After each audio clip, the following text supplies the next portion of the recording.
I moved into this house 6 months ago. A modest single-story home with a large backyard, perfect for my 8-year-old son Liam to run around and play soccer. It wasn't fancy, but it was ours. Little did I know, my new home would come with a hidden adversary, the homeowner association. It started innocuously enough. One morning I found a neatly folded letter tucked into my mailbox. The return address bore the name Oak Ridge Homeowner Association, a group I'd heard rumors about but never directly encountered. Curiosity turned to confusion as I read, "Dear homeowner, this is a formal notification regarding several violations of community guidelines observed on your property. Immediate action is required to address these infractions. Failure to comply will result in fines and further consequences." Confused, I reread the letter. Violations? I wasn't even part of the homeowner association. The property listing had made that very clear. Yet here it was, an ultimatum. The violations they mentioned were laughable. My lawn was apparently too tall, my backyard fence was inconsistent with neighborhood aesthetics, and my trash bins were visible from the street on non-collection days. I chuckled at the absurdity and tossed the letter aside. Surely this was a mistake. 2 weeks later, the second letter arrived. This time it came with a hefty invoice for $500 in fines. My amusement turned to irritation. I decided to call the number listed on the letter. "Oak Ridge Homeowner Association, how can I assist you?" a clipped voice answered. "Hi, this is Emily Johnson. I've received several letters from your organization regarding supposed violations, but I'm not a member of the homeowner association." The voice on the other end stiffened. "Ms. Johnson, all properties in Oak Ridge are subject to association rules." "Not mine," I countered. "My realtor confirmed it before I bought the house." There was a pause before the voice responded. "You may want to recheck your deed, Ms. Johnson. Non-compliance with our guidelines will result in further actions." The call ended before I could argue further. The next day I was greeted by a knock at my door. Standing there was a woman in her late 50s with a sharp bob haircut, dressed in a crisp blazer despite the summer heat. "Good morning," she said with an icy smile. "I'm Karen Watson, the president of the Oak Ridge Homeowner Association. I wanted to personally discuss the issues with your property." "There's nothing to discuss," I replied firmly. "I'm not part of the homeowner association." Karen's smile faded, replaced by a steely glare. "All homes in this area fall under our jurisdiction. You may not like it, but those are the rules. Refusing to comply will not end well for you." The audacity left me momentarily speechless. Before I could respond, she handed me another notice and left. The paper contained the same vague accusations, but this time, the fines had ballooned to $1,000. Anger bubbled inside me. They couldn't do this. Could they? Determined to put an end to this nonsense, I visited the local property records office. After hours of digging, I confirmed what I already knew. My property was not under the jurisdiction of the homeowner association. Armed with this proof, I drafted a formal letter disputing their claims and mailed it to their office. Days later, my yard became a battlefield. Contractors hired by the homeowner association showed up unannounced, claiming they were enforcing community standards. They started trimming my hedges, repainting my fence, and even attempted to move my trash bins. I stormed outside. "Get off my property," I shouted. A man in a uniform, homeowner association maintenance embroidered on his shirt, gave me a smug look. "We're authorized to be here, ma'am. Talk to your association president if you have an issue." I called the police, but by the time they arrived, the contractors had disappeared, leaving behind a trail of destruction. The officer shrugged, explaining it was a civil matter. The breaking point came a week later. Liam was playing in the backyard when he ran inside, crying. "Mom, there's a scary man outside," he stammered. I stepped out to find a man in what looked like a security uniform standing on my porch. He wore a badge that read Homeowner Association Enforcement Officer. "Ms. Johnson," he said gruffly, "you're under arrest for repeated violations of homeowner association rules." My jaw dropped. "Arrest? You can't be serious." "You have the right to contest this at the next board meeting," he continued, ignoring my protest. This was beyond ridiculous. "I'm not even a member of your association," I shouted. The commotion drew neighbors out of their homes. Some watched in silence, others pulled out their phones to record. Karen appeared, standing smugly on the sidewalk with her arms crossed. As the homeowner association cop reached for my arm, I yanked it away. "If you touch me, I'm filing assault charges," I warned. "You'll regret this," he growled before stepping back. Karen's triumphant smirk faltered slightly as I stood my ground. Inside, Liam clung to me, his small body trembling. I knew this wasn't over. They were playing dirty, but they'd underestimated me. If they wanted a fight, they'd get one. The days following the Homeowner Association COP incident were a whirlwind of anxiety and determination. I refused to let them bully me into submission. Liam was still shaken, asking if the scary man would come back. I assured him he wouldn't, but deep down, I wasn't so certain. I spent my evenings researching. With every thread I pulled, the web of the Homeowner Association's corruption became clearer. They weren't just overstepping their boundaries. They were orchestrating something much larger. Hidden among the public records, I found evidence that the Oak Ridge Homeowner Association had been steadily expanding their jurisdiction, often by dubious means.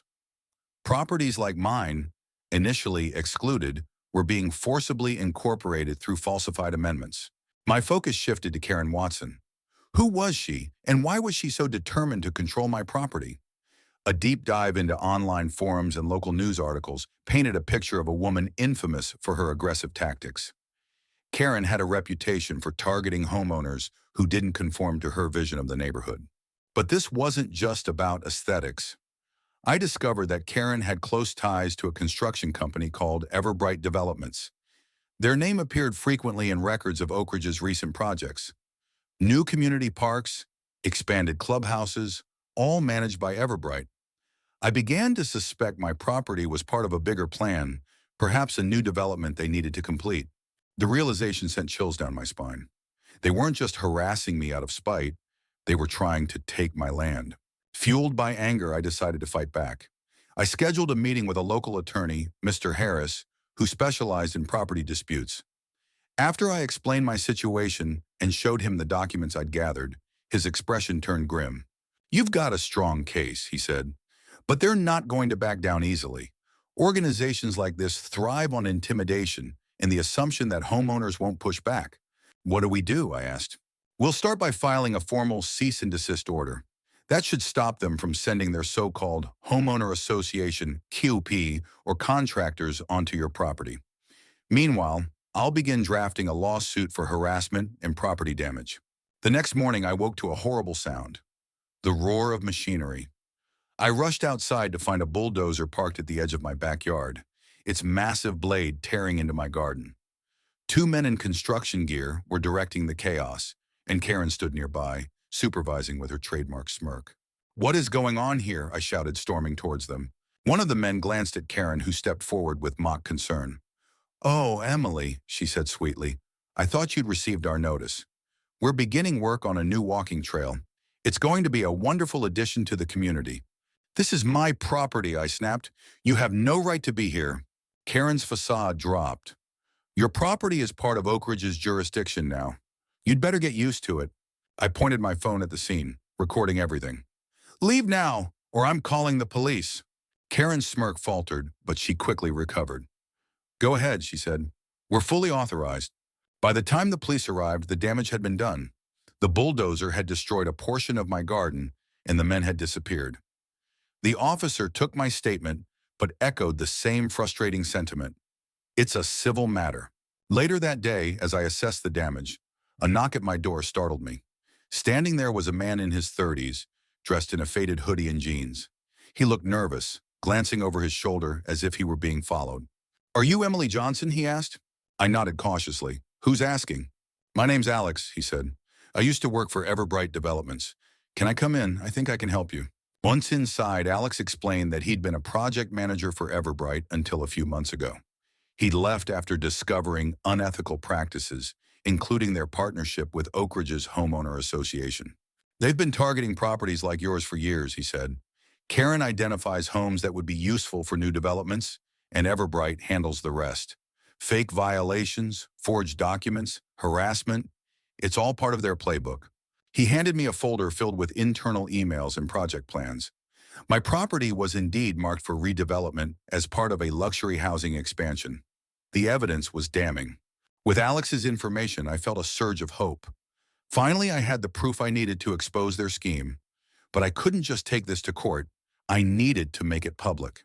That evening, I contacted a local journalist, Samantha Carter, who had a reputation for exposing corruption. When I shared my story and Alex's documents, she was immediately interested. "This could be big," she said. "Let's get this on record." We planned a meeting at my house the next day to conduct an interview. In the meantime, I prepared for the inevitable backlash. If Karen and her cronies found out what I was up to, they'd stop at nothing to silence me. The next morning, as I was setting up for the interview, my phone buzzed with a text from an unknown number. "You don't know who you're messing with. Drop this or you'll regret it." A chill ran down my spine. I looked outside to see a black SUV idling near the corner of my street. The windows were tinted, making it impossible to see who was inside. The fight was far from over, but I wasn't backing down. The text message stayed on my phone screen for far too long, its threatening tone echoing in my mind. "You don't know who you're messing with. Drop this or you'll regret it." It wasn't just a warning, it was a promise of retaliation. The black SUV remained parked at the corner of my street, its tinted windows obscuring whoever was inside. My instinct was to run, but I had come too far to back down now. The journalist, Samantha Carter, arrived shortly after. She was a petite woman with sharp eyes and a determined demeanor. As she set up her recording equipment, I explained everything. The fake violations, the bulldozer in my backyard, the homeowner association cop, and Alex's revelations about Everbright developments. Her expression shifted from curiosity to outrage as I spoke. "This is more than just harassment," she said, her voice steely. "This is systematic abuse of power. We need to make this public." The interview went smoothly, but as Samantha packed up her equipment, Alex burst through the front door, his face pale. "We've got a problem," he said, holding up his phone. "They're on to me." He showed us an email he'd received just minutes earlier. It was from his former boss at Everbright Developments, demanding a meeting and accusing him of stealing confidential company documents. The email ended with a thinly veiled threat. "If you don't cooperate, there will be consequences." "They must have seen us together," Alex muttered. "That SUV outside isn't here for you. It's here for me." Samantha looked between us, her eyes narrowing. "We need to act fast. If they're watching, we've got to make sure the story gets out before they can silence us." That night, I stayed up late, reviewing the footage Samantha had recorded. It felt empowering to see my side of the story taking shape. But the unease lingered. Around midnight, a loud crash jolted me from my chair. My heart raced as I ran to the front window. A brick lay shattered on my porch, surrounded by shards of broken glass. Attached to it was a note scrawled in bold, angry letters. "Stop or else." I grabbed my phone and called the police. While I waited for them to arrive, I checked on Liam, who was thankfully still asleep. My hands trembled as I tried to process what had just happened. This wasn't intimidation anymore. It was an outright threat. When the officers arrived, they took the note and the brick as evidence, but offered little reassurance. "We'll increase patrols in the area," one of them said. But I could tell they didn't see this as a priority. The next morning, I decided to take a bold step. If the authorities wouldn't act, maybe my neighbors would. I went door to door, sharing my story with anyone who would listen. Some were sympathetic, especially those who had faced similar issues with the homeowner association. Others were hesitant, clearly fearful of retaliation. One neighbor, an elderly man named Mr. Reed, surprised me with his candor. "They tried to pull something similar with me a few years back," he said, "claimed my shed was in violation of their rules. I stood my ground, and they backed off, but it cost me months of stress and legal fees." With Mr. Reed's help, I organized a small gathering that evening in my backyard.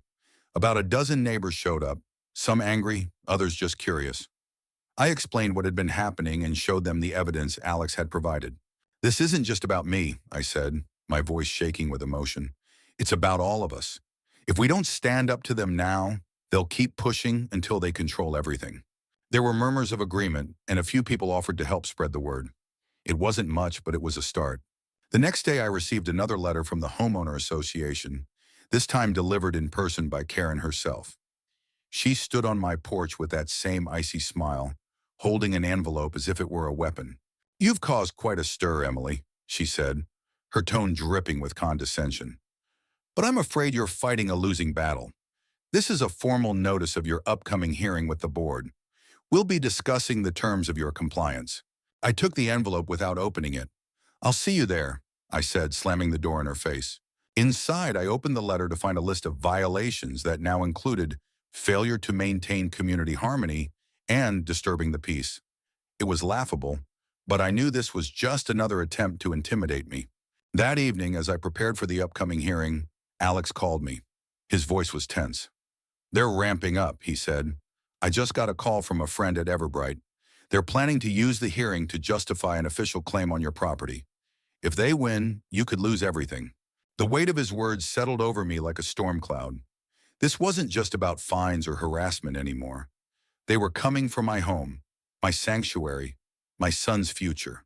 But they hadn't counted on one thing. I wasn't going down without a fight. The morning of the hearing arrived with a heavy sense of dread.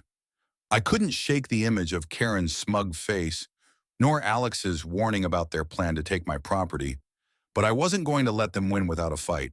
The meeting was held in the Oak Ridge Community Center, a pristine building that reeked of corporate sterility. The main room was set up like a courtroom, with a long table at the front where the homeowner association board sat. Karen was at the center, flanked by other members who looked equally self-important. A small audience of neighbors and onlookers had gathered, whispering amongst themselves. Alex and Samantha accompanied me, their presence a small comfort. Alex carried a folder of evidence, while Samantha had her camera discreetly tucked away, ready to document everything. The proceedings began with Karen outlining the so-called violations I'd committed. She spoke with the precision of someone who had rehearsed every word. "Ms. Johnson has repeatedly shown disregard for the rules of this community," Karen declared. "Her actions disrupt the harmony we work so hard to maintain." When my turn to speak came, I stood tall, my voice steady despite the nerves. "I'm not a member of this association," I began. "My property is outside your jurisdiction, as confirmed by county records. All these violations you've listed are baseless." Karen's smile didn't waver, but a flicker of annoyance crossed her face. "We'll address that claim momentarily," she said. She turned to one of the board members who pulled out a document and handed it to me. My stomach dropped as I read it. An amendment to the Homeowner Association's charter, dated 2 months before I moved in, claiming my property as part of their jurisdiction. "This is a forgery," I said, my voice rising. "You can't just rewrite boundaries to suit your agenda." Karen feigned surprise. "Forgery? That's a serious accusation, Ms. Johnson. Do you have proof?" Alex stepped forward, holding up the folder. "Actually, we do." He handed the documents to the board, detailing the timeline of amendments and internal emails from Everbright Developments that exposed their collusion with Karen and the Homeowner Association. "These emails show that this amendment was drafted and backdated to include Ms. Johnson's property," Alex explained. "It's part of a larger scheme to acquire her land for redevelopment." The room erupted into murmurs. Karen's confident facade began to crack, her eyes darting to the other board members. Karen quickly shifted tactics. "These accusations are baseless," she said, her voice growing shrill. "This is nothing more than an attempt to discredit the good work we do for this community." "Good work?" I shot back. "Like sending a fake homeowner association cop to intimidate me? Or hiring a bulldozer to destroy my backyard?" Karen's face turned red. "That's enough," she snapped. But Samantha wasn't finished. She stood, her camera now visible. "I've documented everything," she said, "and I've already reached out to local media. This story's going public." The room fell silent. Karen's fury was palpable, but she couldn't refute the mounting evidence. The other board members began to look uneasy, shifting in their seats. As the hearing concluded, Karen announced that the board would need time to review the evidence before making a decision. It was a transparent attempt to delay the inevitable, but I could tell her grip on the situation was slipping. As we packed up to leave, one of the board members approached me. She was a soft-spoken woman named Linda, who had remained quiet throughout the hearing. "Ms. Johnson," she said, glancing nervously at Karen, "I'm sorry for what you've been through. If you need a statement about what's been happening, I'll provide one." It was a small victory, but an important one. Karen's allies were starting to waver. That night, as I reviewed the day's events, my phone buzzed with another text from the unknown number. "You think you've won? This isn't over." Exhausted but resolute, I looked out the window. The black SUV was gone, but the sense of being watched lingered.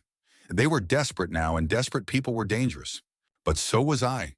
They had underestimated me once, and they wouldn't get the chance to do it again. The days following the hearing were a blur of activity. Samantha's article hit the local news, and the story spread like wildfire. Neighbors who had been too afraid to speak out began coming forward with their own accounts of harassment, by the homeowner association. The once quiet suburb turned into a hub of outrage, and Karen's name became synonymous with corruption. Despite the growing public pressure, Karen refused to back down.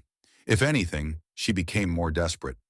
Threatening letters continued to arrive at my door, and the black SUV returned, this time parking directly across the street. I could feel their eyes watching my every move. Alex and I worked tirelessly to compile as much evidence as possible. Linda, the board member who had offered her support, provided internal documents that painted an even darker picture of Karen's activities. She revealed that Karen and Everbright Developments had been pocketing funds meant for community improvements, using them to finance their private projects. With this new evidence, my attorney, Mr. Harris, filed an official lawsuit against the homeowner association, Karen and Everbright Developments. The charges ranged from harassment and property damage to fraud and embezzlement. The court date was set, but Karen wasn't going to wait quietly for judgment. One evening, as I put Liam to bed, a noise outside caught my attention. Peering through the window, I saw two figures sneaking into my backyard. My heart raced as I grabbed my phone and called the police, but I knew they wouldn't arrive in time to stop whatever was about to happen. I stepped outside, flashlight in hand, and shouted, "Get off my property!" The intruders froze. One of them, a man in construction gear, lunged toward me, but I backed into the house, slamming the door and locking it.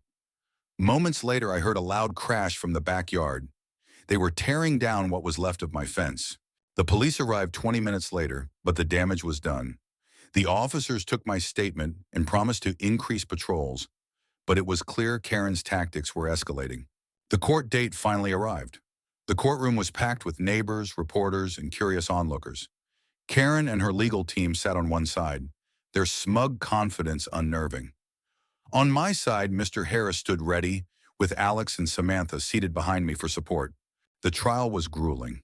Karen's lawyers attempted to discredit me, painting me as a troublemaker who refused to follow community rules. But the evidence we presented was overwhelming. Linda's testimony was the final nail in Karen's coffin. She described in detail how Karen had manipulated the board and falsified documents to target me and other homeowners. When the judge finally ruled in my favor, the courtroom erupted into cheers. The homeowner association was ordered to pay damages, Karen faced potential criminal charges, and the fraudulent amendment claiming my property was nullified. The aftermath was both a relief and a whirlwind. Karen resigned from the homeowner association, and her name became a cautionary tale throughout the community. Everbright Developments faced its own investigations, and their projects in Oak Ridge were halted indefinitely. Neighbors who had once been silent began to rebuild a sense of community, free from the oppressive rule of Karen and her allies. My backyard, though scarred from the conflict, became a symbol of victory. Liam and I planted a new garden together, reclaiming the space as our own. One evening, as the sun set over Oak Ridge, Alex and Samantha joined me for dinner. We laughed and reminisced about the chaos of the past months, grateful for the unexpected bond we'd formed. "You know," Samantha said, raising her glass, "you didn't just win a lawsuit. You stood up for everyone who's ever been bullied by people like Karen. That's something to be proud of." I smiled, looking out at the garden Liam and I had worked so hard to rebuild. The fight had been exhausting, but it had been worth it. For the first time in months, I felt at peace. But as I sat there basking in the warmth of newfound friendship, a small voice in the back of my mind whispered a warning. Power like Karen's didn't disappear easily. The battle might be over, but the war against corruption was far from finished.